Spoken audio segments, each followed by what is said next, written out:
বানভাসী জলে মন্তেশ্বরের দেনুর পঞ্চায়েতের ধেনুয়া গ্রামে তলিয়ে গেল দশম শ্রেণীর এক পড়ুয়া।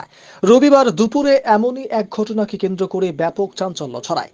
স্থানীয়রা জানান, ধেনুয়া গ্রামের বাসিন্দা দশম শ্রেণীর পড়ুয়া স্থানীয় ভুরকুন্ডা হাই স্কুলে পড়াশোনা করত।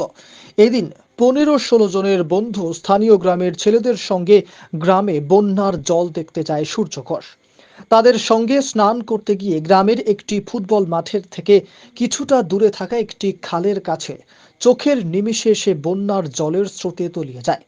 সঙ্গীরা তাকে বাঁচাতে চেষ্টা চালালেও ব্যর্থ হয়।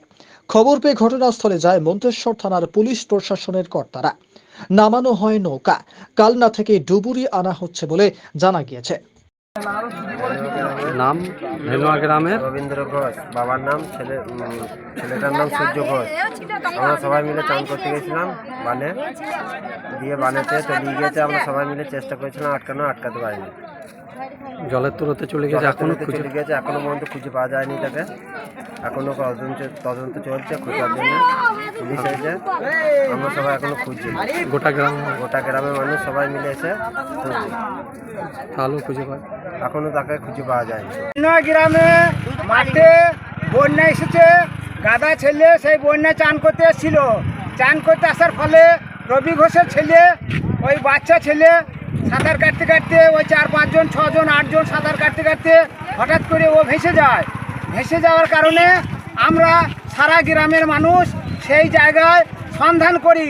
জলে গিয়ে ডুব দিয়ে দেখি জলের হাইট মোটামুটি 7 ফুট থেকে 8 ফুট পর্যন্ত আছে, কোনো জায়গায় 5 ফুট আছে। তা সেই জায়গায় আমরা সেই ছেলে এখনো পর্যন্ত সন্ধান করতে পারি নাই। অথচ নদীতে বা আমাদের একটা লেলা আছে, সেখানে প্রচুর খাল, কিন্তু সেই ছেলে সেখানে ডুবে নাই, কিছুটা আগে এই জমির মধ্যে ডুবে গিয়েছে।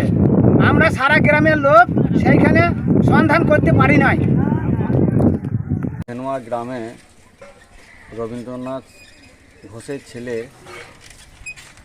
হচ্ছে সূর্যকান্ত ঘোষ, তেনার সঙ্গে 15-16টা ছেলে আজকে আমাদের এই বিলে স্নান করতে গিয়ে ওই ছেলেটা তলিয়ে যায় এবং এখনও পর্যন্ত তাকে খুঁজে পাওয়া যায়নি। কালনা থেকে আমাদের হচ্ছে ডুবুরি আসছে এবং মন্তেশ্বর থানা প্রশাসন থেকে এসছে, মন্তেশ্বর ব্লক প্রশাসন এসছে এবং দেনু গ্রাম পঞ্চায়েতের উদ্যোগে বিভিন্ন নৌকা করে তাকে হচ্ছে খোঁজা হচ্ছে, কিন্তু এখনও পর্যন্ত তাকে খোঁজা যায়নি।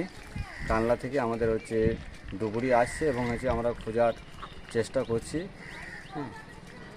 বেলা 11টা নাগাদ এই ঘটনাটা ঘটেছে।